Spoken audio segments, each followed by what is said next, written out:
Bonsoir à tous, voici le sommaire de cette édition.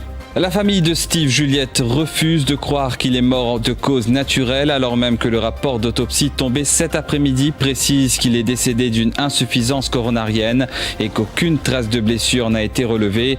Son frère Jean-Daniel Juliette, libéré sous caution, apprend le décès de son frère au moment de sa comparution en cour. Reportage dès le début de ce journal. Une partie de pêche vire au drame pour Diplal Rossik. Cet homme de 58 ans est mort noyé dans le lagon de Vieux-Grand-Port hier.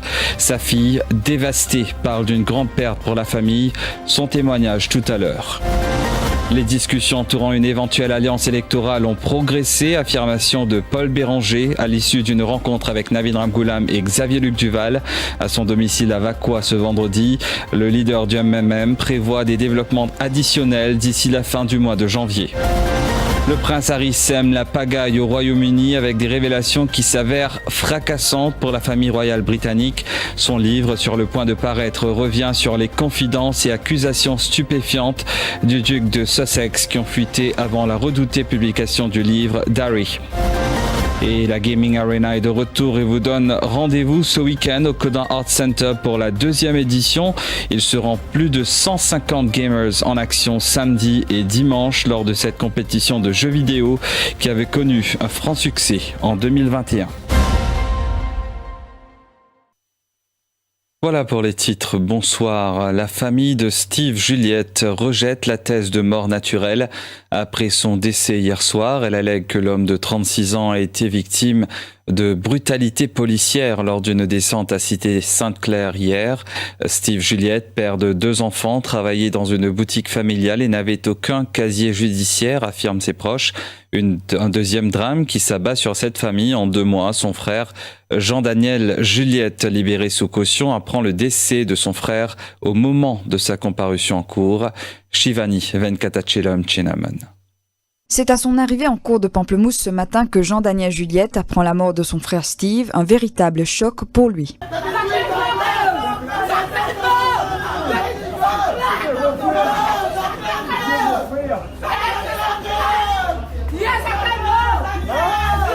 Arrêté pour possession de drogue hier, Jean-Daniel Juliette a pu retrouver la liberté conditionnelle contre une caution de 15 000 roupies. L'habitant de Goodlands, de 38 ans, revient sur l'interpellation de son frère.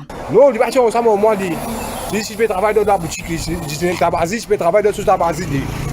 En même temps, je suis une sortie, je suis trappé, je battu. Je peux trouver un battu là-dessous, la police. Je suis battu pour gagner. Je peux gagner même. Je suis allé.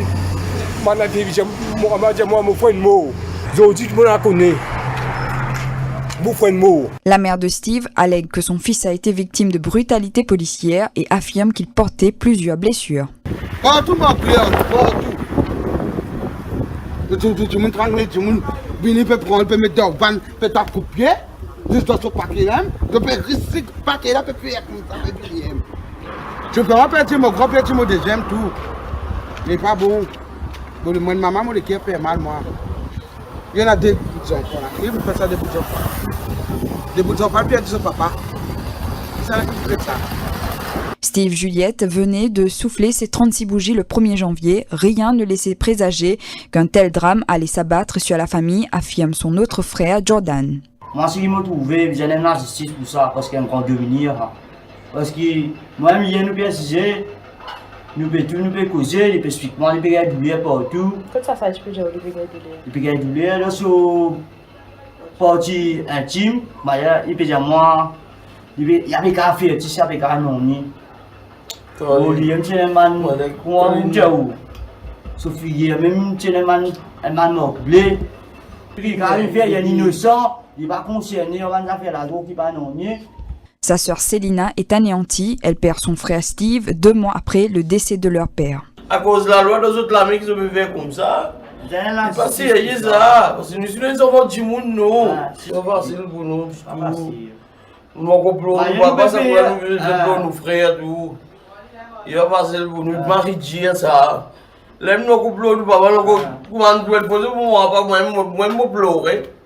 Mon frère, mon gars, c'est bon, il aime tous les jours, stressé depuis mon peine mot, il va sortir, il va non. Moi, on s'est mis par mon pour ma visa.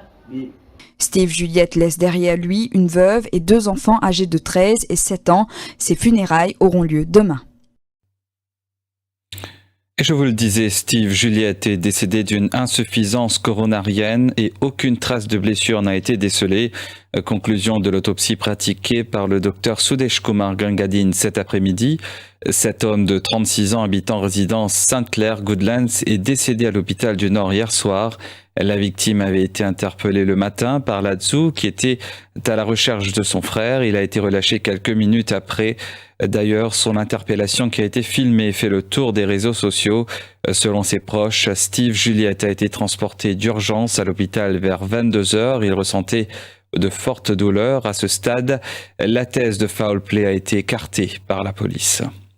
L'opération de l'équipe de Ladzu hier dans sa lieu là et quand il y a 2 suspects qui finissent arrêtés avec la drogue, l'héroïne et aussi psychotrope et somme d'argent. Après cette opération, celui qui finit décédé, donc Ladzu finit faire la fouille, c'est qu'il l'information qui m'a gagné depuis Ladzu, il fait la fouille avec lui. Et à aucun moment, il ne servit aucune la force excessive, ni fin brutaliser. Au contraire, quand il n'y pas fini d'un criminel, fin laisse aller. Et après, par la suite, nous apprenons qu'il est conduit à l'hôpital par semaine proche et il est décédé à l'hôpital. Il y a l'autopsie qui peut faire. Donc, nous fions à résultat de l'autopsie. Et deuxièmement, il y a une enquête qui nous fait. Fin tragique pour Diplal Ressik, cet habitant de Rivière-des-Créoles de 58 ans a péri noyé hier dans le lagon de Vieux-Grand-Port. Son décès a été constaté à l'arrivée des secours. L'autopsie a conclu qu'il est décédé d'une asphyxie due à la noyade de sa fille Anousha. Explique que Diplal Ressik s'y était rendu pour une partie de pêche et parle d'une grande perte pour la famille. Hier, il était à la pêche le matin. C'est à la pêche le matin. La pêche, c'est une passion, c'est une passion pour lui. Vu que les pas travaillent maintenant, il est bien content de la pêche. Il était à la pêche le matin hier. De trouver les papiers retourner à la maison, le qui avait été retourné. Mon maman, mon frère, mon belle-sœur, mon bon cousin, c'est une sortie, c'est une chanson, c'est une relevé la place qui a habité la pêche. Et malheureusement, ça allait là, quand j'étais dans le gros, mon papa, c'est pas si vivant. J'étais trouvé noyé dans le enfin, il était bien content de sa famille. Et au contraire, commencement à aller, il peut événement même, puis quand on pouvait faire l'année que plus, l'homme de la famille recycle là. La famille recycle, toute décision, les mêmes qui prend, les guides de tout, qui petit, qui grand, n'importe quel problème arrivé dans la famille, il est toujours présent là. Et puis une femme de ménage de 28 ans arrêtée pour avoir fait main basse sur 150 000 roupies auprès de son employeur.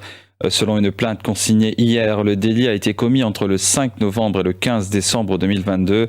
Lors de son interrogatoire, la jeune femme est passée aux aveux. Une perquisition à son domicile a permis au limier de retrouver une partie du butin. Une accusation provisoire de vol a été logée contre elle. Il y a une progression dans les discussions entourant une éventuelle alliance électorale. C'est ce qu'a affirmé Paul Béranger à l'issue d'une rencontre avec Navin Ramgoolam et Xavier-Luc Duval à son domicile à Vacois ce vendredi. Selon le leader du MMM, il y aura des développements additionnels d'ici la fin du mois de janvier et aussi une nouvelle rencontre entre les 3 leaders. Paul Béranger qui souligne que s'il n'y a pas d'élection générale cette année, il demande à ce que se tiennent les municipales. Commentant la grâce présidentielle accordée au fils du commissaire de police, Paul Béranger parle de situation malsaine. Nous finissons discuter d'un sujet d'actualité, y compris sa caisse de garçon, commissaire de police. Chacun donne son opinion, chacun pour préciser sa position. Une situation bien malsaine. On va commenter en tant qu'MMM plus divin, mais il y a une situation pas normale du tout, il y a une situation bien malsaine, donc il peut continuer bonne discussion vers une éventuelle alliance électorale travailliste, MMM, PMST. Là, chacun a de son côté, vers son parti, à discuter, à donner toute l'information qu'il est capable de donner.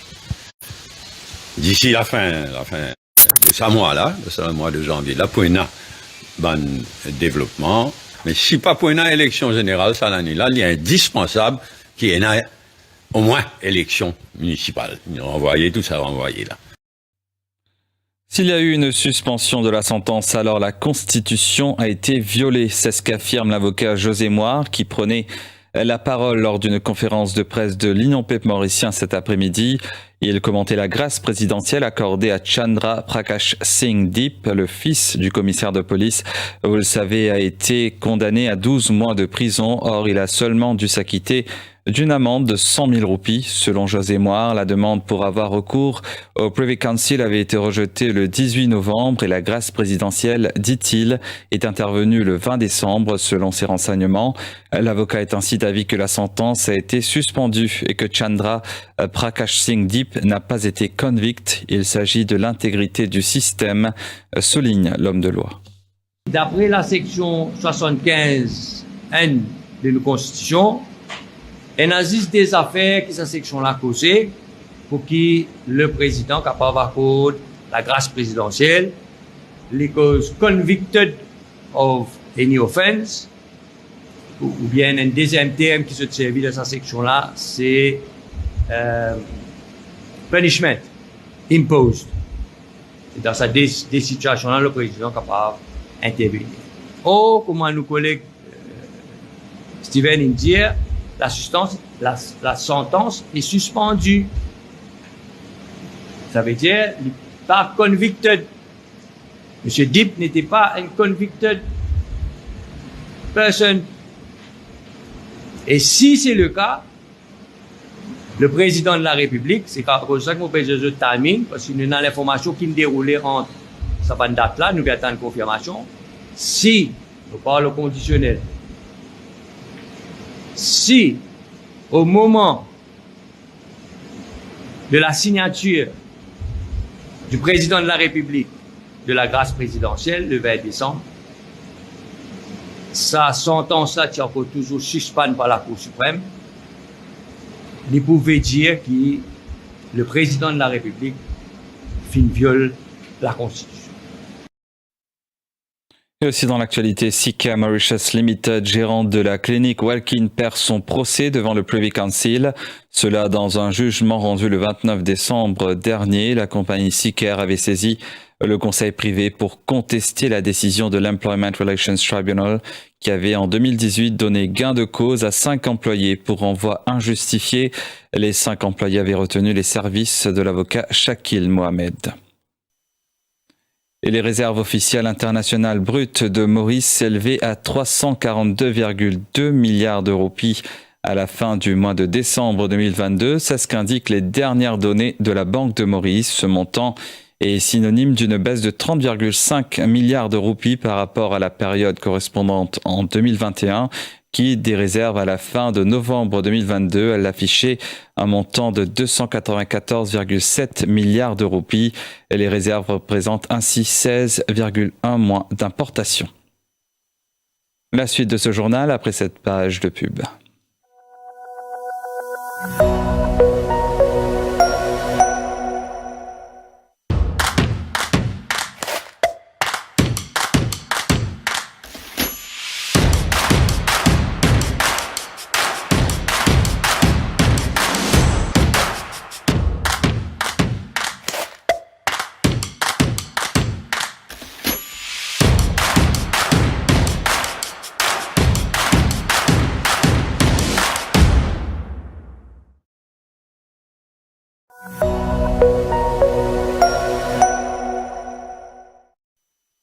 Dans l'actualité internationale, à 4 mois jour pour jour du couronnement du roi Charles III, le prince Harry est accusé de vouloir détruire la famille royale britannique après les révélations fracassantes dans ses mémoires qui semblent éloigner à jamais toute réconciliation au sein des Windsor. La monarchie reste silencieuse face au flot de confidences et accusations stupéfiantes, parfois à la limite du sordide, qui ont fuité avant la redoutée publication du livre d'Harry, le suppléant, qui doit paraître le 10 janvier et qui a été par erreur mis en vente quelques heures jeudi en Espagne.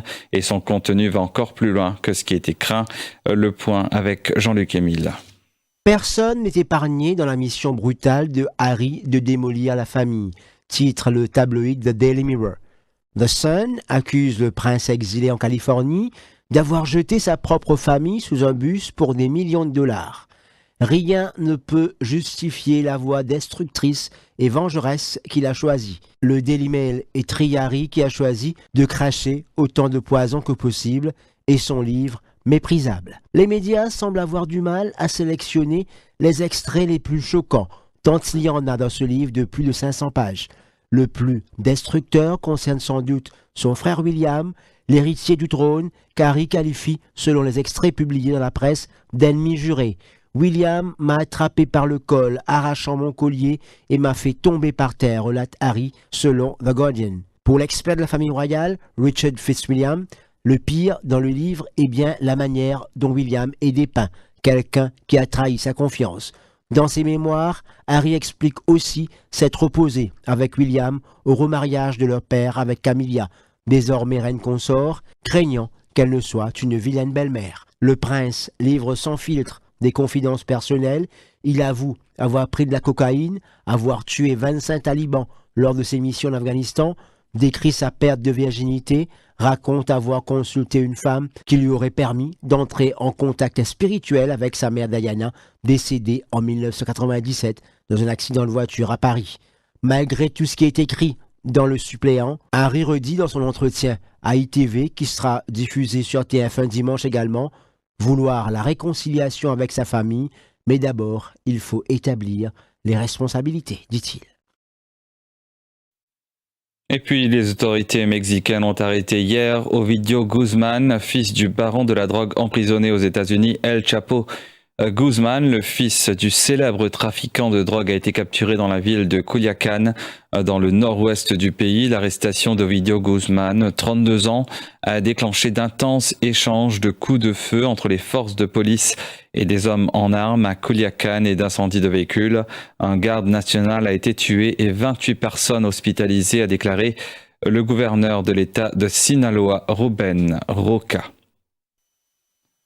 En Inde, le mariage pourrait être ouvert aux homosexuels. C'est en tout cas l'avis de la Cour suprême qui a estimé que, en fin décembre, que les discriminations envers les couples gays et lesbiens étaient anticonstitutionnelles.